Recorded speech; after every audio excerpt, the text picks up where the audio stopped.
Hello everybody, it's time for another 3 questions for you by you. Today we talk with Amy Guyette, one of the owners of the Tavern on the Hill, right up here on the top of Mount Tom on 141 in Easthampton, or is it in Holyoke? We'll get to that. I'm standing here on the deck of the restaurant. Right in the back is the iconic view that you can see from their patio with Mount Pomeroy in the background right behind me. We're going to come inside in a second and talk with Amy about the history of this restaurant, where actually it is located, what city, and also some of the menu offerings, including their amazing barbecue. So come inside with me and we'll chat with the owner.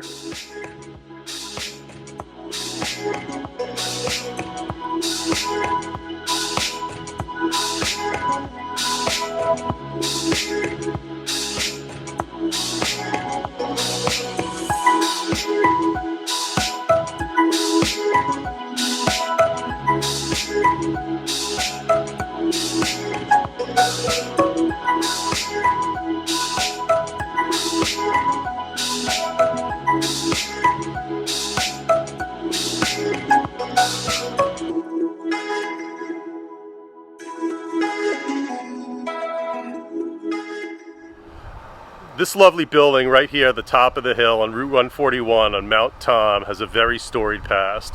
Our first question today with one of the owners is, tell us a little bit about the history of this building and restaurant. Hey, so as far as we know, this building was here since about 1927, probably a lot earlier, but we know at least 1927. It was just a little stop on the dusty trail over from Holyoke to Easthampton and back. There was a gas station. You could stop and pick up some snacks. It then sort of morphed into an ice cream candy shop. A lot of the older folks will remember it as the Old Mill, where Lillian and Fred Cormier owned it. And there was a pinball machine. From what I understand, that was a big thing because you couldn't play pinball in Easthampton, but you could play pinball in Holyoke. And it was located in the Holyoke portion of the building. The Cormiers were also well diggers. So if you see our windmill behind us, that is one of the windmills he built to pump water because they didn't have water except for through a well. Then in the 80s, it was called Harvest Valley. I actually worked here when it was Harvest Valley as an ice cream scooper. And then it had a couple different names under the same owner, nothing really big. And then we bought it in '05 and we've been here since. So as Amy just mentioned, this restaurant actually sits between two cities, Easthampton and Holyoke.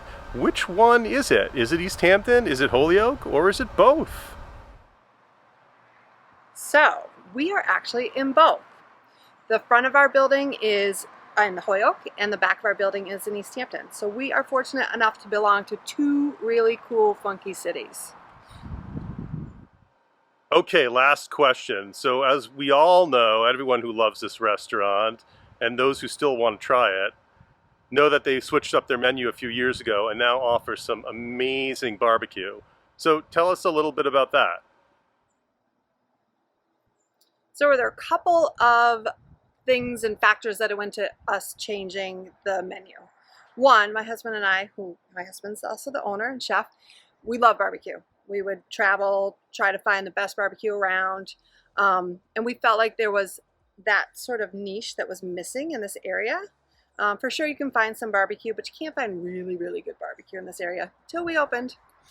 And the other thing was we took a look at where the restaurant industry was going. The fine dining, even the family casual dining market was really dwindling. Just take a look at Big Y. The biggest, fastest growing section in Big Y is grab and go. People don't have time. People don't want to spend 3 hours sitting down and having dinner.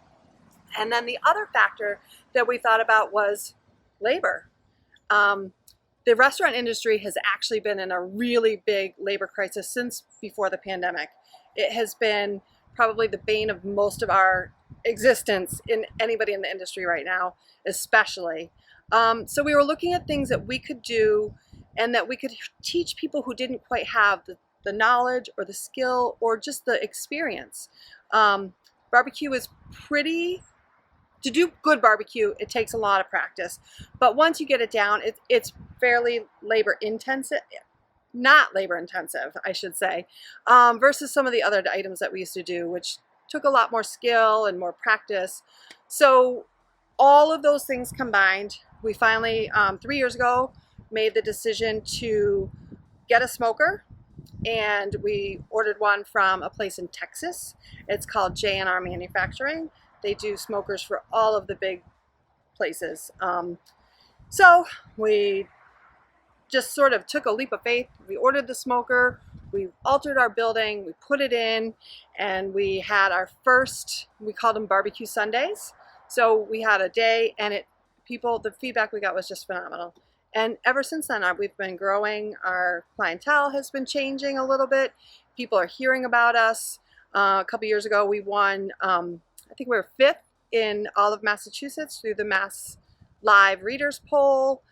And so, we feel like we're on the right track, and we hope that you guys enjoy it too. Oh, and one more thing. If you don't like barbecue, that's okay. We still offer other dishes. We have a couple pasta dishes. We do burgers. We do all sorts of appetizers. One of the reasons that we did that is we know that not everybody likes barbecue, and you don't want to, if you're out with a group of friends and one person doesn't want barbecue, you're not going to come here. So we want to be able to offer something for everybody. We even have a vegetarian dish.